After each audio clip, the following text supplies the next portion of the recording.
first communities of waste pickers that we knew gave like really high percentages of recycling. Those figures were actually one of the first ones that opened the work that later on all of us followed. So she's Laila Iskandar, and it's really an honor and a privilege that she's going to share some thoughts with us. Laila, maybe you want to...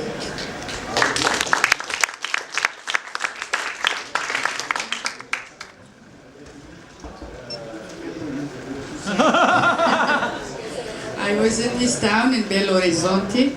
They have a citizens festival of waste pickers. It's the most amazing carnival you've ever seen. Okay, so it's the same story everywhere. These people work the hardest than any other people I've ever seen in my entire life. They pursue the materials with a zeal that's more religious than any religion I've seen in my entire life. They sort the waste based on the knowledge of markets in a manner that I haven't seen a formal enterprise pursue. They suffer the consequences of the upswings and downturns of global prices of materials. This is what Simon was referring to when he said he wanted the South African government to regulate the price of materials the way they do bread. I'm not sure, Simon, that this is the best thing, but that's another conversation. But they suffer the impact of global markets of materials. It has nothing to do with them. It can be something in Russia. They wake up one day and the price of paper is zero. And then months later, because it's a global market, and they're players on the ground and they don't know what's happening in global markets. So what we did, me and Nohra's organization hosted us in 2008.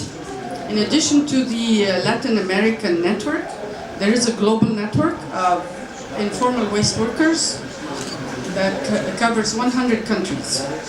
We came together for the first time in Bogota in 2008 or 2009, and we invited the World Bank and the ILO and GIZ, international organizations. We were supported by GIZ and by a program at Harvard University called WIEGO, just so happened to be Women in the Informal Economy, Globalizing and Organizing, WIEGO. Because there's a host of women who do the post-collection work, also the collection, but much more in the post-collection, all of the sorting. What they all want is this: clean, first access to the materials. Do you know how hard that is? No city will sign a contract with an informal waste workers group. So in Latin America, and it appears in Africa, they're starting the cooperative thing because they have to be a legal entity, approach the municipality and say, we want to sign a contract for this neighbor. But they have to overcome barriers. Even after they form cooperatives, they have to convince the municipality that they're not criminals, that they can access a building and go get the material at source. Then the municipality gets them into all of these amazing discussions like who owns the waste? Excuse me? Like, you know, it's sitting right there on the street and nobody's picking it up in our cities. So why all of this debate suddenly about who owns the waste? In Latin America, they went through that and they got to the point where the municipality said, okay, the waste belongs to the resident, and should the resident choose to hand it over to you, person, belonging to a cooperative, that's a deal between him and you. But how do I access the building? I'm not a criminal, but do the people in the building know that? And hence came this amazing feature of this sector, which Severino was alluding to, which is they have a personal social connection with the residents of the cities they serve. Came about primarily from the fact that in order to access buildings, and with or without contracts, they had to convince the residents of those buildings that they were not criminals. In Cairo, I've been working with waste workers for 35 years. They started 60 years ago. The residents know them, grandfather, father, and son, and will not give their waste to anyone else. So there is a social aspect here between the person who is served by the collection team and the people who collect. But apart from all of this, what cities forget most of the time, because the debate becomes about we recover X, we create so many jobs, we have a value chain, we get the stuff all the way up to the corporations that do the end of pipe recycling. What cities forget is that this is a public health issue. If these people didn't wake up every morning and do what they do, then we would all die of cholera. Because the organic fraction of the waste, which they don't necessarily want, is taken away by them, unsorted, and they have to suffer the hazards of sorting it manually much of the time and exposing themselves, their women and their children, to the hazards of sorting rotten food. So, who's to pay for that? Someone has to. It has to be the city. So, after many years of working with waste workers and figuring out some of the things, my government made a very big mistake. They appointed me as Minister of Environment. And so one of the first things I did was channel a whole bunch of people working in the sector towards formalizing.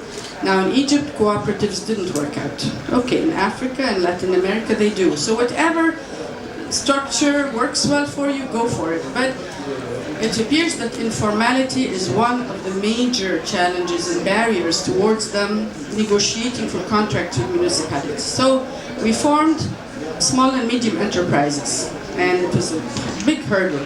First to convince them that this was good for them, then to convince them it was not a tax thing, we weren't out to suck their blood for taxes, and then to get the municipality to sign a darn contract with them. They were serving these neighborhoods, these buildings, these people, for years, for 60 years, the same building, father and son. Yet the municipality resisted because all sorts of how do we know they will honor? They have to put a down payment of X dollars as a guarantee. They have to buy a tender document. There has to be a competitive bid, or I as a bureaucrat will go to jail, blah, blah, blah, blah, blah, blah. Okay, so you go through a whole bunch of imaginary hurdles that municipalities place in the face of these people formalizing and working. At the end of the day, while this is going on, we've been for many years studying that sector. I have some numbers to give you. In Cairo, they collect 2/3 of 15,000 tons every day. 2/3 of it is collected by them. They're paid informally by residents. Some don't pay, they still come because of the materials, and that happens in high-income neighborhoods. They create 7 jobs out of every ton of waste they collect. They have educated 2 generations of kids. Nobody is illiterate anymore. When I started 30 years ago, they were in bad shape. They have all motorized their transport systems. No more donkey carts. They all do a supplementary route after they do the household. In the evening, they go out and do commercial, either collect from supermarkets or metal workshops, informal workshops that sell metals. Here's another number for you. The informal sector collects 40% of the world's metals.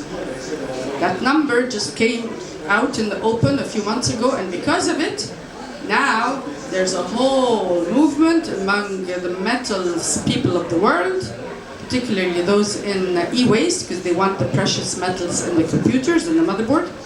They now are engaging the informal sector into a negotiation about, hey, we want to set up an ISO standard for the recovery and recycling of metals. Excuse me, ISO?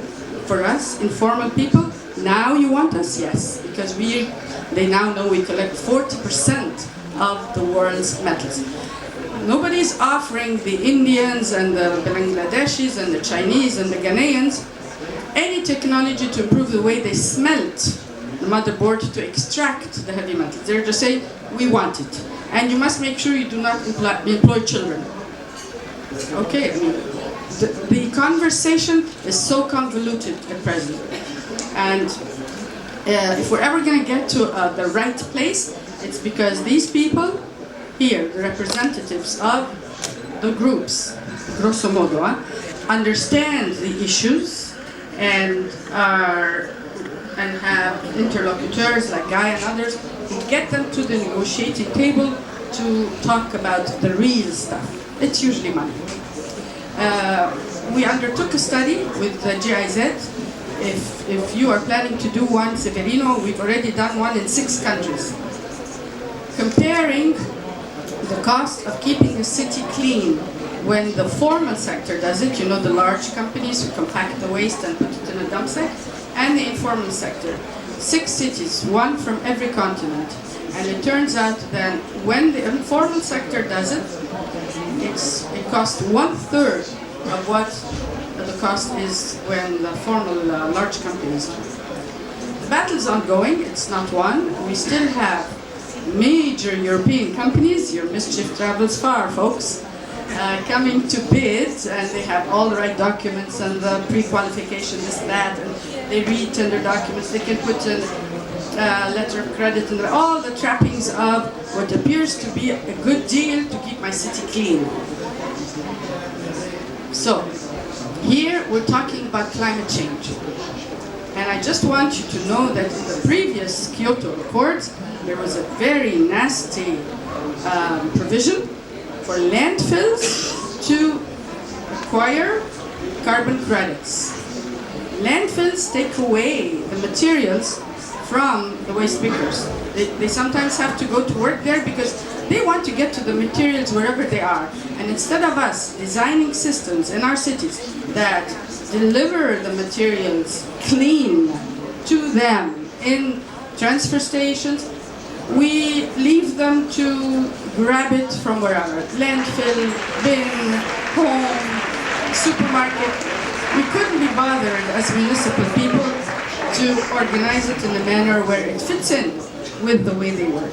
So, landfills used to get carbon credits because, listen to this, they were able to show that when they bury the materials, the plastic, and especially the organic, that's what emits methane, when they bury it, they protect the environment from methane burning, because when you leave organic on the floor, on the ground, it burns.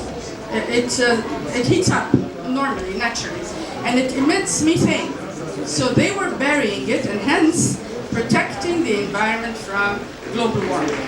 And based on that, every single multinational in Europe and America was getting carbon credits for taking away everything, plastic with paper, with organic, and burying it and reducing the livelihoods of recyclers. I remember in Denmark, at COP, can't remember which number.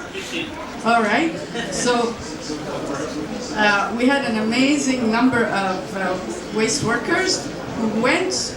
We somehow managed to get access to the carbon, the CDM board, where they decide who gets what for carbon credits, and they delivered an impassioned speech about you guys here on this board all wearing your fancy designer suits are giving our livelihoods away. One of them had her kid on her, said, this kid, I can't feed him anymore because of the deals you guys are doing on that international level. So we're fighting the battle here, but we fight it on other fronts. Here it's about climate, and we have data about how much recycling reduces versus in terms of carbon emissions and all of the 6 greenhouse gases. We have data about recycling and the other options. So the numbers are there. We just haven't brought it all together to fight our battles in a more dynamic way. And again, governments where we live are not pro-poor governments. They really want to see a European in a dapper suit, and they want someone to do the business deals, and God knows who gets what, where, under which table, you never know. But several fronts, we use several languages, we have the data, and as we grow together as a global movement, I hope we get there.